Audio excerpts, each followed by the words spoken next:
Well, next week it's time again. All of us Guardians jumping back into Grandmasters. But this time, with the new subclasses and champion changes. Wow. While most probably are going to play Strand, and I want to give you an alternative to that build, which works in any Grandmaster and is not beholden to any artifact mods, even though this season's artifact mods greatly enhance its capabilities. I played a version of that build with the old mods in the last few seasons, every Grandmaster. It is the hunter-looking hunter from my last Destiny fashion video, if you watch this. This one, however, performs even better and supports you and your team with lots of orbs and debuffs. In the background you'll see me fly through the new version of Lake of Shadows on Master difficulty, cause Grandmaster's not out yet. This build will always give you your super back, depending on how many ads you kill with your grenade, which allows you to throw it at any larger group of ads spawning in the nightfall. It is also super simple and rewards you with infinite grenades on top of them. The loop is mostly throw your shadow shot and follow up with a grenade, and if you don't have your super, just throw more grenades. On top of that, this build also has the capability against all the champions thanks to the new subclass changes. However, you can obviously swap weapons around.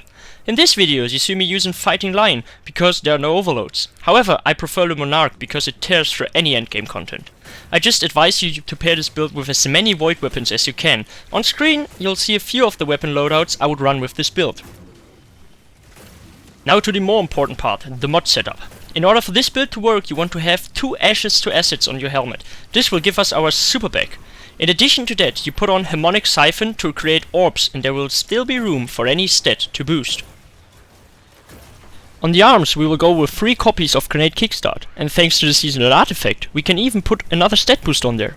This will give us almost all of our grenade energy back for just using it, which then in turn will give us super energy. On the chest you will need to get charged up, so we can hold 4 armor charges at once, and then you can pair that with any resistance mods you deem necessary. Now onto the legs. Since we will produce orbs on void kills, you want to get stacks on stacks, so we have 4 stacks of armor charge after just 2 orbs, which then allows us to throw a grenade that will consume all of these stacks. In addition to that, you'll get 2 innervation, so that every time you drop a grenade with 4 stacks, you pick up 2 orbs to get another 4 stacks, you get your entire grenade energy back, which allows you to drop another grenade. The class item then also feeds into that loop. With Reaper we get even more orbs, which allows you to dodge, kill an enemy and most likely have 2 orbs to spawn. And then on top of that with Distribution and Bomber, which allows us to get a grenade back even if we have less than 4 stacks of armor charge when we throw it. Now let's go to the aspects and abilities. We want to combine this with the Vortex Grenade that was buffed, and the most important part is Deadfall and Ophir's Rig for Mobius Quiver to get even more of your super back and tons of orbs for your team to use. Combine that with Echo of Expulsion that allows you to throw a grenade into all the enemies that get sucked in, which then explode and give you even more super energy back. The grenade kills will then give you volatile rounds and through Echo of Instability, which allows your weapons to pierce barrier champions and also makes them explode for more ad clear. To that we add Echo of Starvation, which gives us Devour on one of the many orbs we produce, which heals us and gives us even more grenade energy. So, the last one is open to you. I prefer Echo of Remnants to extend my Vortex Grenade, but that is not required since you have so many of them anyway. And Echo of Domineering, which allows me to just blast my heavy after I use Deadfall, since it reloads all of my weapons. Another choice is Echo of Obscurity if you like to finish stuff, but honestly that's not needed.